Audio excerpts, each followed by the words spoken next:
नमस्कार, राजस्थान में हूं आपके साथ हेमंत कुमार। और 5 के प्रहार में आज बात भीलवाड़ा की, जहां के लेसवा गांव में राजकीय उच्च माध्यमिक विद्यालय में कार्यरत एक शिक्षक रणवीर सैनी पर स्टूडेंट द्वारा कथित तौर पर धर्म विरोधी बात करने के आरोप के बाद कुछ लोगों ने स्कूल में जाकर हंगामा कर दिया और गंभीर आरोप लगाए।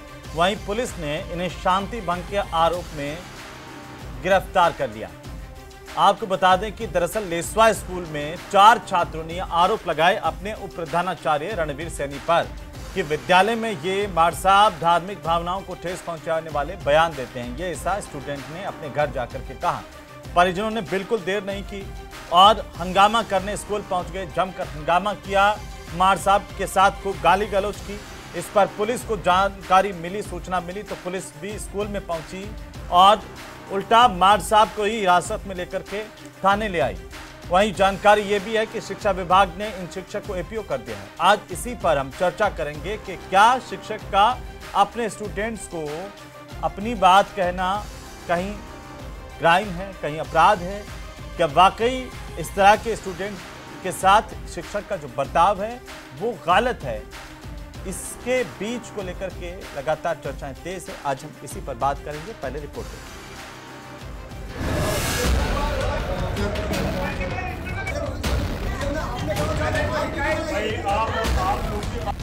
भीलवाड़ा के लेसवा ग्राम के स्कूल में बवाल, धर्म विरोधी पाठ पढ़ाने पर हंगामा।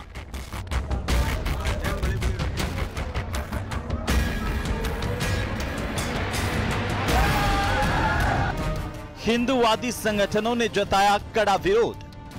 बच्चों को हिंदू देवी देवताओं के खिलाफ गलत शिक्षा दे रहे थे। हिंदू देवी देवताओं के खिलाफ गलत भाषा का प्रयोग कर, मतलब गलत समझाइश दे रहे थे, बच्चों को गलत पढ़ा रहे थे। शिक्षा विभाग से बड़े अधिकारी को बुलाए और उनको एपीओ करवाए और पुलिस स्टेशन बागौर थाने में उनकी एफआईआर करवाई। आरोपी शिक्षक से पुलिस कर रही पूछताछ। इलाके में आक्रोश, कार्रवाई की मांग तेज। धर्म विरोधी पाठ शिक्षक का अधर्म।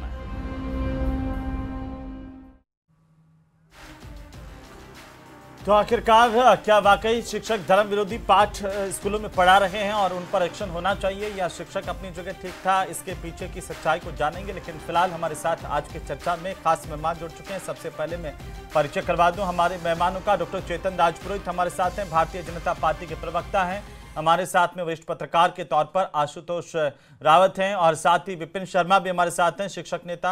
आप सबका स्वागत है। सबसे पहले बड़ी खबर आ रही है, वो हमारे दर्शकों को बता दें, उसके बाद हम आते हैं चर्चा पर। लेकिन इस वक्त की सबसे बड़ी खबर भीलवाड़ा से, जहां लेसवा ग्राम पंचायत स्कूल में हंगामे के मामले को लेकर के शिक्षा विभाग ने एक्शन लिया। स्कूल के प्रिंसिपल श्यामलाल सेन को एपीओ किया गया, उप प्राचार्य रणवीर सैनी को भी एपीओ किया गया। दोनों को सीबीओ ऑफिस मांडल एपीओ के दौरान इनका रहेगा। ये बड़ी जानकारी, इस वक्त की बड़ी खबर।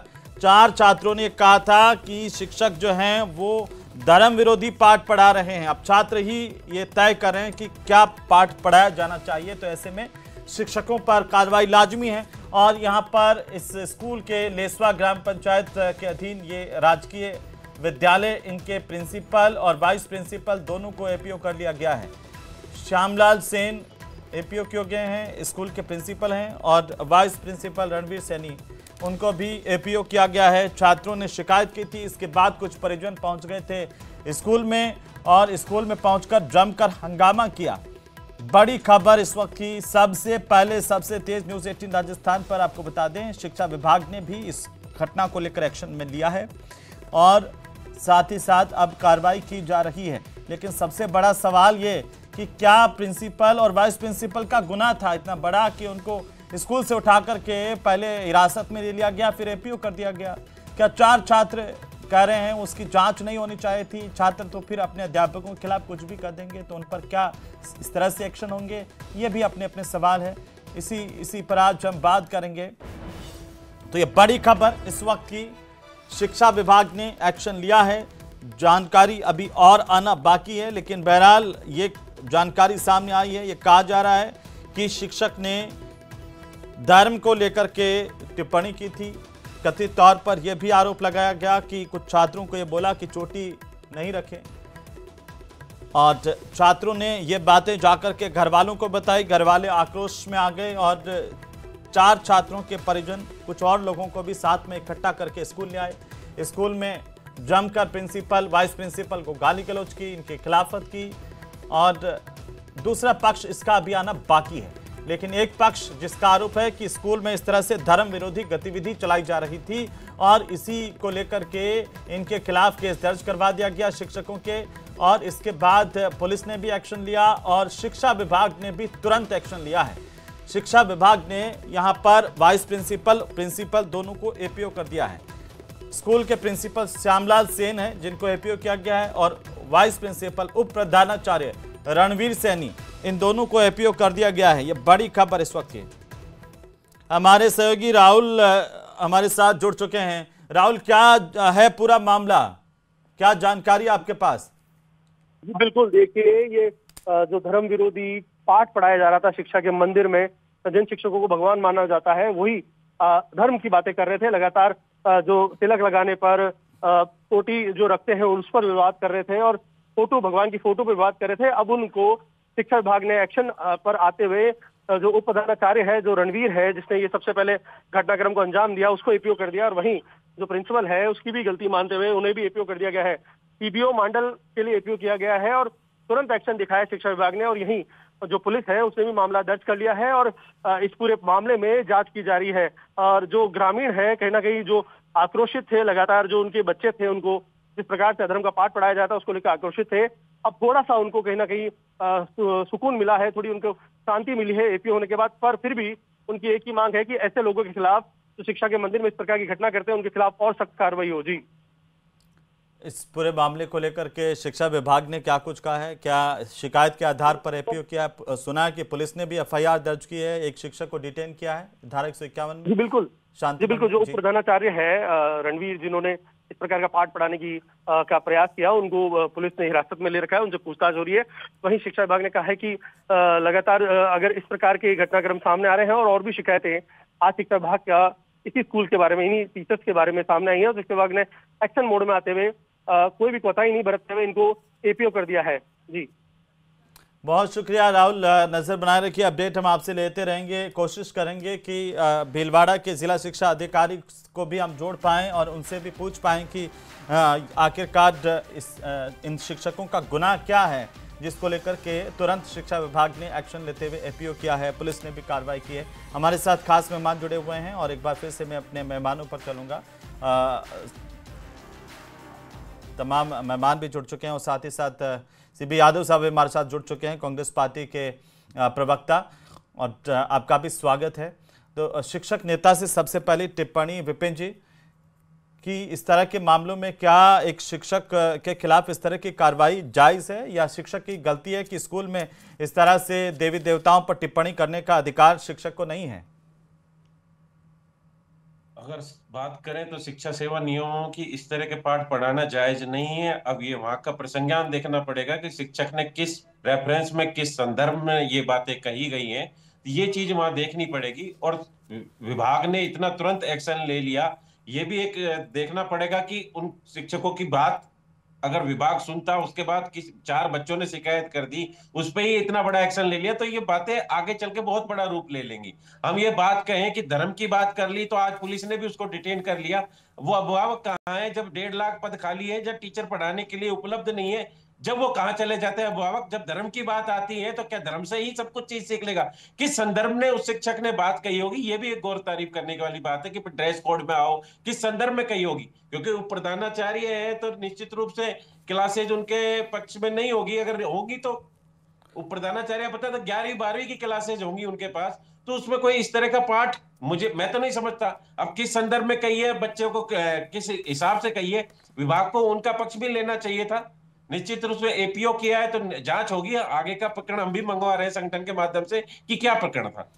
ये आरोप लगाए गए, कुछ 4 छात्र थे जिन्होंने आरोप लगाया कि शिक्षक ने उन्हें कहा कि चोटी मत रखो और भगवान का चित्र मत बनाओ, और इसी बात को लेकर के यहाँ पर अभी तक जो जानकारी है, ये तो एक ही पक्ष है, मैं बार बार कह रहा हूँ कि ये एक ही पक्ष है, अभी जो पीड़ित शिक्षक है उनका पक्ष हमारे सामने नहीं है। अगर कोई शिक्षक पढ़ाएगा स्वामी विवेकानंद के बारे में विचार की बाल्यावस्था में किस तरीके से बच्चों को शिक्षा दी जानी चाहिए, कोई महात्मा गांधी के नास्तिकता पर विचार अगर कोई शिक्षक पढ़ाएगा, कोई महात्मा ज्योतिबा फुले की गुलामगिरी और उनके जीवन संदेशों को कोई शिक्षक पढ़ाएगा तो वो क्या कहेगा और कैसे अपने विचार, क्या ये क्राइम हो जाएगा? फिर हमारे महापुरुष भी क्राइम कर रहे थे। बिल्कुल सोचने वाली बात है कि बच्चों की बात पे इतना बड़ा एक्शन ले लिया। बच्चे तो कुछ भी कह सकते हैं, उनको अगर नहीं अगर डांटा होगा तो बिल्कुल आप सही कह रहे हैं कि जो महापुरुषों ने जो बात कही वही टीचर पढ़ाएगा कि ऐसे नहीं करना है, कि इसमें नहीं करना है। उस चीज को आप लेके इस तरह से कर लोगे तो पढ़ाई का स्तर कहाँ चला जाएगा? हम किस ओर जा रहे हैं हमें सोचना है। हमें शिक्षक उपलब्ध नहीं है उस ओर सोचना है, या शिक्षक जो पढ़ा रहा है उस ओर सोचना है। धर्म की बात आई, अगर यही शिक्षक दूसरे समुदाय के होते तो ये बात यहां तक नहीं चली जाती, नेशनल लेवल तक चली जाती। ये भी एक सोच का विषय है कि शिक्षक कहां जा रहे हैं, बच्चों को क्या पढ़ाना चाहते हैं। अभिभावक ये एक सोच का दूसरा पक्ष आएगा जब उसके बाद ही बता पाएंगे कि क्या स्थिति रहेगी। जी, हमारे साथ में विजय ओझा जी भी जुड़े हैं, विश्व हिंदू परिषद से ताल्लुक रखते हैं। ओझा जी, आपका भी स्वागत है। आप इस घटना को कैसे देखते हैं ओझा जी? क्या ये ठीक है? हमारे हिंदू धर्म में हमने तमाम तरह की मान्यताओं अमान्यताओं को खत्म कर दिया है, विपरीत विचारों को भी हमने खत्म कर दिया और हम इतने सख्त हो गए हैं कि कोई भी अगर शिक्षा के मंदिर में भी अगर कोई टीचर कोई बात कर रहा है उसको हम धर्म से जोड़ करके उसके खिलाफ उपद्रव करने पहुंच जाएंगे। क्या ये ठीक बात है आपकी नज़र से? या शिक्षक का इस तरह का अपराध वाकई दंडनीय होना चाहिए कि वो बात ही नहीं कर सकता, किसी को कह नहीं सकता कि बच्चे चोटी रखो, लंबे बाल रखो, छोटे कटवा लो, नाखून काटने चाहिए, नहीं काटने चाहिए, लंबे नाखून रखने चाहिए, या फिर कपड़े आप किस रंग के पहन के आओ, ये शिक्षक का अधिकार नहीं है? क्या सोचते हैं आप? देखिए, जो अपना स्कूल है या विद्यालय है ये अपना एक शिक्षा का केंद्र है और एक संस्कार का केंद्र है। रही बात नाखून की, नाखून एक अलग विषय हो गया है, बाल लंबे वो भी एक अलग विषय हो गया है। लेकिन कलेवा बांधना, चोटी रखना, ये भारतीय संस्कृति में कलेवा बांधना या तिलक लगाना या चोटी बांधना ये तीनों एक अलग बात है।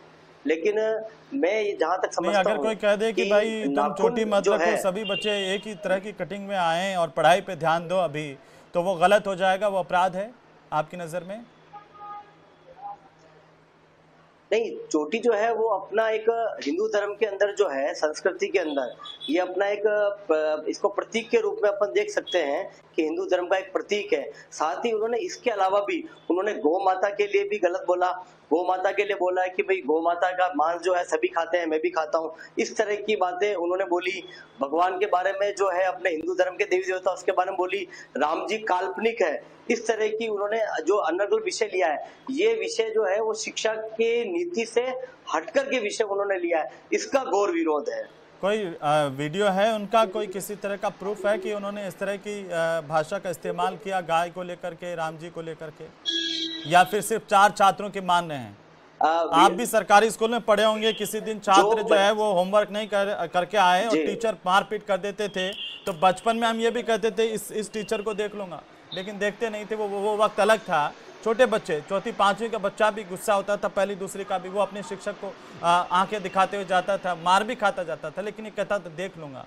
लेकिन क्या शिक्षक गलत हो जाएगा? क्या उस बच्चे के नाम पर हम हुड़दंग कर देंगे? मैं वन साइड नहीं हो रहा हूँ, ये वन साइड नहीं आना, पढ़ाई करके नहीं आना। मैं मेरा काम सवाल पूछना है, देखिए, और मैं सवाल पूछूंगा। जी जी,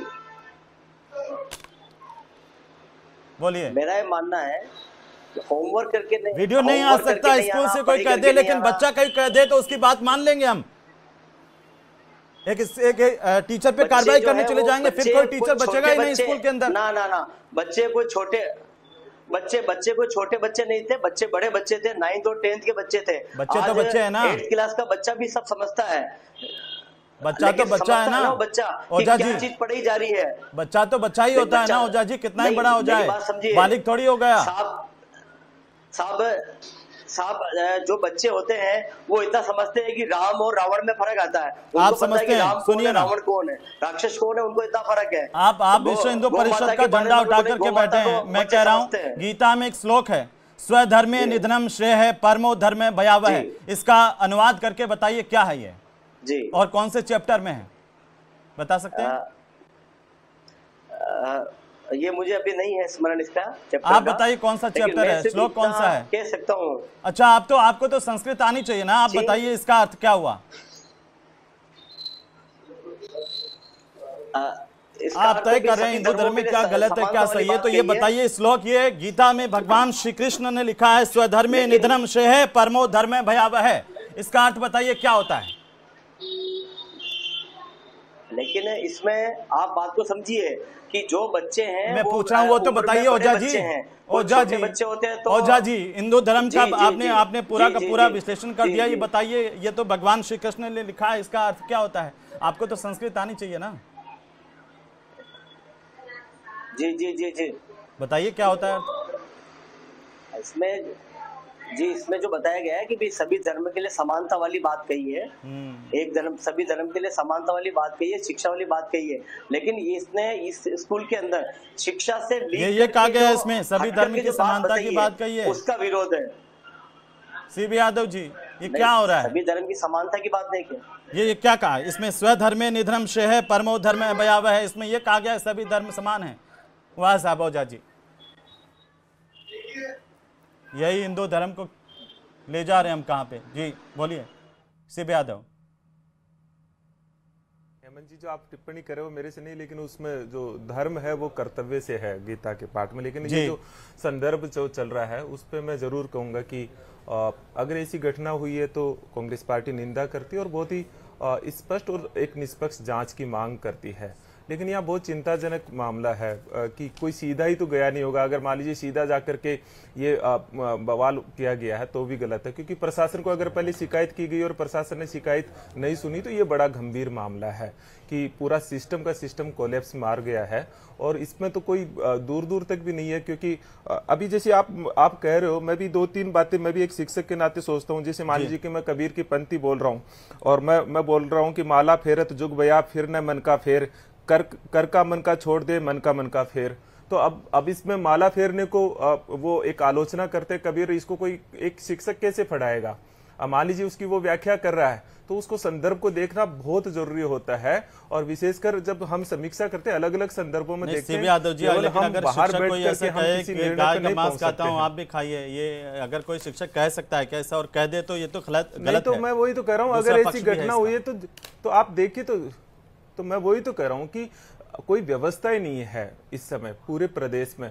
जर्जर स्कूलों के भवन है, आप देखिए, आप शिक्षकों के 1.5 लाख पद खाली पड़े हैं। आप देखेंगे तो जो ट्रांसफर पॉलिसी उसको लेके कि बिल्कुल बवाल पलटू राम के पोस्टर लग रहे हैं चारों तरफ। और सबसे बड़ी बात तो ये होती है कि देखिए हमारा दुर्भाग्य है, इसे पार्टी से भी जोड़ के नहीं देखिए कि एक ऐसा शिक्षा मंत्री हम नहीं ढूंढ पाए जिसका आचरण अनुकरणीय हो। मतलब उनके बयानों को देखें तो क्या देखेंगे? कभी महिला शिक्षकों के प्रति बयान जो दिए गए हैं वो मतलब ऐसे शर्मनाक बयान है, कभी आदिवासियों के प्रति डीएनए टेस्ट के बयान है, कभी छात्रों के लिए कपड़ों की बात करते। तो शिक्षा एक जो शिक्षा मंत्री है उनका फोकस उस व्यवस्था को मेंटेन करने पे होना चाहिए।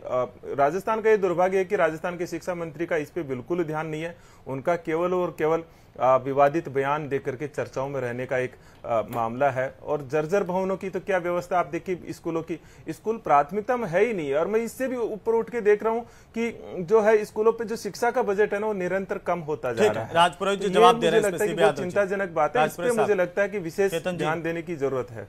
चेतन जी, जो शिक्षक नेता सवाल उठा रहे हैं, दो पक्ष हैं, मैं दोनों ही पक्षों को, जी आप इसे कैसे देख रहे हैं पहली बात तो, और क्या इस पर कार्रवाई इस तरह से होनी चाहिए? हेमंत जी, आज मैं कोई राजनीति की बात नहीं करूंगा। सरकार ने क्या किया है? सरकार ने ये कहा है, ये किया है। एपीओ क्यों किया गया? एपीओ इसलिए किया गया कि वहां पे जो माहौल खराब हो रहा था, ग्रामीण जो इकट्ठे हो गए थे और उनके साथ जो बातचीत हो रही थी, माहौल खराब नहीं हुए, शांति बनी रहे, ग्रामीणों की मांग को एक बार संतुष्ट करने के लिए एपीओ कोई सजा नहीं है हेमंत जी। एपीओ क्या, पहली बात। दूसरी बात, आपने कहा पुलिस ने डिटेन क्यों किया? डिटेन 151 में किया है, कोई अपराध नहीं है। जब कानून व्यवस्था की स्थिति बिगड़ती है या माहौल वहाँ खराब होने की स्थिति आती है, हो सकता है शिक्षक को भी कोई नुकसान हो जाए। मान लो कई बार आवेश में ग्रामीण कोई काम कर दे तो शिक्षक महोदय को भी बचाने के लिए डिटेन किया और उनको थाने ले गए। इसका मतलब ये नहीं है कि अभी तक एफआईआर भी नहीं। तीसरी बात, यही तो कही है सरकार ने, जांच होगी ना, दूध का दूध और पानी का पानी हो जाएगा। जांच होगी, जांच के बाद में जो भी फैसला होगा हो जाएगा। लेकिन एक बात कहना चाहता हूँ, जी अगर इस मामले में थोड़ी सी भी सच्चाई है, मैं ये क्लियर कह रहा हूँ आपको, तो ये बहुत ही गंभीर विषय इस राजस्थान की भूमि के ऊपर है कि एक धर्म के बारे में ही बातें क्यों की जाती है। क्या उनको चोटी से नफरत है? क्या इनको हिंदू धार्मिक रीति रिवाजों से नफरत है? तीसरी बात, जब सिलेबस में कोई प्रावधान हो, मैं भी शिक्षक हूँ 36 साल से, अगर सिलेबस में कोई चीज है, अब बताने के तरीके हैं, एग्जाम्पल देने के तरीके हैं, क्या वो एग्जाम्पल हिंदू धर्म पे ही देंगे? अन्य धर्मों पे कोई ऐसा काम नहीं है, केवल हिंदू धर्म को टारगेट करेंगे। लेकिन इन सब बातों से पहले मैंने एक बात आपको कही थी, जांच हो रही है, जांच में दूध का दूध और पानी का पानी होगा। और अगर ये सच्चाई निकली कैसा हुआ है, तो ये तो कुछ कार्रवाई नहीं है, कड़ी से कड़ी कार्रवाई अमल में लाई जाएगी, चाहे कोई भी है। अब आता हूँ, हमारे कांग्रेस के मित्र कह रहे थे जर्जर भवन, बिल्कुल अभी मानसून चल रहा है, क्या 1.5-2 साल में स्कूल के भवन जर्जर हो गए? हमारी सरकार आते ही जर्जर हो गए। पहले 5 साल तक बिल्कुल सोने के महल बने हुए थे, स्कूलें चमचमा रही थी, लेकिन हमारे 1.5 साल के अंदर आते ही स्कूल के भवन जर्जर हो गए। मैं नहीं जाना चाहता था राजनीतिक मुद्दे पर, ये हम लड़ते रहेंगे, जीवन में चलता रहेगा, राजनीतिक विरोध मतभेद हो सकते हैं। इस सरकार ने आते ही, आपको पता है, सबसे पहले स्कूलों का सर्वे कराया और करीब 1900 करोड़ रुपए देने का काम किया। और ये भी कहा है कि विधायक और सांसद स्कूलों की मरम्मत के लिए फर्स्ट प्रायोरिटी में अपने विधायक फंड और सांसद फंड में से पैसा दे। इन्होंने नियुक्ति की बात की, हमने किया ना 35,000 नियुक्तियां, क्या आप लोगों ने की? आप लोगों ने एक ही काम किया, पेपर लीक करने का। जो पढ़ते आपकी सरकार की खुल रही है ना, राजस्थान का युवा शर्मिंदा है, राजस्थान का युवा आक्रोशित है। जिस प्रकार से दिव्यांगों के भर्ती सर्टिफिकेट, जिस प्रकार का SI का, जिस प्रकार PTI का, जिस प्रकार महिला बाल विकास में बीकानेर में कल एक पकड़ा है, हमारे बीकानेर एक महिला को पकड़ा है, उसका सर्टिफिकेट ही भर्ती था गेम्स का। तो जिस प्रकार के पिछले 5 साल कांग्रेस ने जो किया था, उसकी बातें मैं नहीं करना चाहता। मैं ये कहना चाहता हूँ, आज जो घटना हुई है, जांच हो जाएगी और जांच होने के बाद में अगर ये पाया गया कि इन लोगों ने सच्ची में ऐसी घटना कारित की है, क्योंकि ग्रामीणों का एक मिनट में आपको रोकना चाह रहा हूं, मैं आपको रोकना चाह रहा हूं राजपुरोहित साहब। हमारे साथ में प्रदेश के शिक्षा मंत्री मदन दिलावर जुड़ रहे हैं। दिलावर साहब, न्यूज़ 18 राजस्थान पर आपका स्वागत है। धन्यवाद सर। ये भीलवाड़ा के लेसवा ग्राम के स्कूल में बवाल हुआ है सर, और 4 छात्र थे, उन्होंने घर जाकर के बताया कि टीचर कुछ हिंदू धर्म के बारे में बोल रहे थे। इसके बाद में उनको पुलिस ने डिटेन किया और प्रिंसिपल वाइस प्रिंसिपल दोनों को APO किया गया। आपके ध्यान में है सर? नहीं, ये तो ध्यान में APO किया है, लेकिन आगे क्या कार्रवाई हुई ये अब हम पूरी जांच करवा के और पूरी कार्रवाई करेंगे आगे। क्योंकि कोई भी घटना इस ध्यान में आती है तो तुरंत APO कर देते ताकि निष्पक्ष जांच हो जाए। निष्पक्ष जांच कराकर आगे की कार्रवाई फिर उसके खिलाफ करेंगे जांच के आधार पर। जी, लेकिन शिक्षक संगठन के नेता ये भी सवाल उठा रहे हैं कि इस तरह से अगर छात्रों की बात पर ही कुछ लोग जाकर के स्कूल में बवाल करने लग जाएंगे, शिक्षकों की सुरक्षा का क्या होगा सर? मैंने आपसे कहा ना, हम उसकी पूरी जांच करवाते हैं, क्योंकि ये घटना का ध्यान में आए, सच्चाई क्या है, तो हमने APO किया। अब सच्चाई के लिए पूरी जांच करवा रहे हैं, और जांच में आता है कि उसका कोई दोष नहीं है तो उसके खिलाफ कोई कार्रवाई नहीं होगी, और जांच में यह आता है कि वो दोषी है तो उसके खिलाफ कार्रवाई होगी। नहीं, अब ये भी सवाल उठ रहे हैं कि अगर कोई टीचर महात्मा ज्योतिबा फुले के बारे में पढ़ाएंगे तो क्या पढ़ाएंगे? ज्योतिबा फुले एक उनकी पुस्तक गुलामगिरी के बारे में पढ़ाएंगे तो वो क्या पढ़ाएंगे सर? अरे महापुरुष है, उनके बारे में, उनकी जीवनी को पढ़ाएंगे पूरा। जो उन्होंने किताब लिखी गुलामगिरी, उसके बारे में पढ़ाएंगे तो वो गलत हो जाएगा? अब अभी मैं इस बारे में कुछ नहीं करना चाहता, क्योंकि मुझे डिटेल जानकारी नहीं है उसकी, ये घटना क्या। लेकिन आप कहते हैं कि अगर शिक्षक की गलती नहीं है तो आप उनके साथ हैं। यदि जांच में आता है कि शिक्षक की कोई गलती नहीं है तो उनके खिलाफ कोई कार्रवाई नहीं होगी, और जांच में आता है कि शिक्षक की गलती है तो उनके खिलाफ कार्रवाई। आपको लगता है कि शिक्षक अगर हिंदू धर्म के खिलाफ अगर कुछ बोलते हैं स्कूल में बच्चों को, वो गलत है और ऐसे शिक्षकों पर कार्रवाई होनी चाहिए सर? मैंने कहा जांच के बाद ही आपको बताएंगे। जी, चलिए, बहुत शुक्रिया। आप हमारे साथ मदन जी जुड़े और अपनी बात कही है आपने। अभी और ज़्यादा इसमें डिटेल्स आना बाकी हैं, तो उनके पास भी, आपके पास भी अभी और ज़्यादा जानकारी आएंगी जांच के बाद ही। बहुत शुक्रिया। विपिन जी, क्या कहना चाहेंगे? हेमंत जी, एक बार मेरी बात को पूरी कर दूं मैं एक सेकंड में। मैं यही कह रहा था जो मदन जी कह रहे थे, शिक्षा मंत्री जी कह रहे थे, एपीओ होना कोई सजा थोड़ी है। निष्पक्ष जांच के लिए कभी भी कहीं भी कोई घटना होती है तो संबंधित अधिकारी को एपीओ किया जाता है ताकि निष्पक्ष जांच हो जाए, पहली बात। ठीक है। दूसरी बात, मैं भी शिक्षक हूँ, सिलेबस के अंदर जो दिया हुआ है, सिलेबस मिलता है पढ़ाने के लिए शिक्षक को, उसके अंदर ऐसी बातें क्या लिखी हुई है सिलेबस में, क्या उसका संदर्भ है? अगर संदर्भ, मैं तो कह रहा हूँ किसी भी धर्म के बारे में टिप्पणी करना गलत है, चाहे कोई भी धर्म है, हिंदू धर्म की बात नहीं है, कोई भी धर्म है, क्योंकि बच्चे जो है आने वाला भविष्य है, आज का भविष्य हमारा। राजपुरोहित जी, आपकी बात सही है, बिल्कुल आपकी बात, बिल्कुल आप ठीक बात कर रहे हैं, उसमें कोई मुझे आपत्ति नहीं आ रही है। यादव जी, यादव जी कुछ कहना चाह रहे हैं। आशुतोष जी, अभी नंबर नहीं आया आशुतोष जी का। मैं बिल्कुल एक ही बात जोड़ना चाह रहा हूँ हेमंत जी, ये घटना अकस्मात तो नहीं हुई होगी ना, पहले उन्होंने शिकायत भी की होगी, एक उचित स्तर पर भी की होगी, पहले इसकी सुनवाई क्यों नहीं हुई? ये तो पूरा आपका सिस्टम खत्म जैसा है ना। ठीक है, एकदम से थोड़ी हुई, और अगर एकदम से स्कूल में आकर के कोई उपद्रव होता है तो ये भी फिर गलत है ना। इस पर आप क्या कहना चाहेंगे, इस तरह की घटनाओं को लेकर? क्या हम इसे लेकर के उद्वेलित हो जाएं बस इसी बात पर कि स्टूडेंट ने कह दिया तो टीचर ही दोषी है, या पहले पूरी जांच होनी चाहिए उसके बाद ही बात हो? क्योंकि दूसरा पक्ष हमारे सामने नहीं है अभी। नहीं, बिल्कुल, इसीलिए मैं कह रहा हूं कि जब तक दोनों पक्ष सामने नहीं है, निश्चित तौर पर एक पक्ष के आधार पर कार्रवाई नहीं होनी चाहिए। लेकिन जिस तरह के आरोप लगे हैं, उन आरोपों को सिर्फ इसलिए नकारा नहीं जा सकता है कि दूसरा पक्ष सामने नहीं आया इसलिए कार्रवाई नहीं होगी। क्योंकि क्या वाकई हिंदू धर्म को हम सबसे सॉफ्ट टारगेट मानते हैं? क्या शिक्षक शिक्षा के मंदिरों में जिस तरह की शिक्षा दी जानी चाहिए उसकी जगह धर्म विशेष के बारे में टिप्पणियां करने के लिए नियुक्त है? और साथ में एक लॉजिक दिया गया कि शिक्षकों की कमी है, तो क्या शिक्षकों की कमी के नाम पर शिक्षक विद्यालय में कुछ भी पढ़ाए, सरकार उसको बर्दाश्त करेगी? ये भी एक ऐसे सवाल है जिनके जवाब मिलने चाहिए। हेमंत जी, बिल्कुल, चलिए बहुत शुक्रिया इस चर्चा में शामिल होने के लिए आप सभी का। और टीचर पर शिक्षा विभाग की तरफ से ये कार्रवाई करते हुए एपीओ किया गया है, और शिक्षा मंत्री ने कहा है कि अभी जांच की जा रही है, जांच के बाद ही साफ हो पाएगा कि कौन आखिरकार सत्य कह रहा है, कौन असत्य कह रहा है, इस पर एक्शन लिया जाएगा।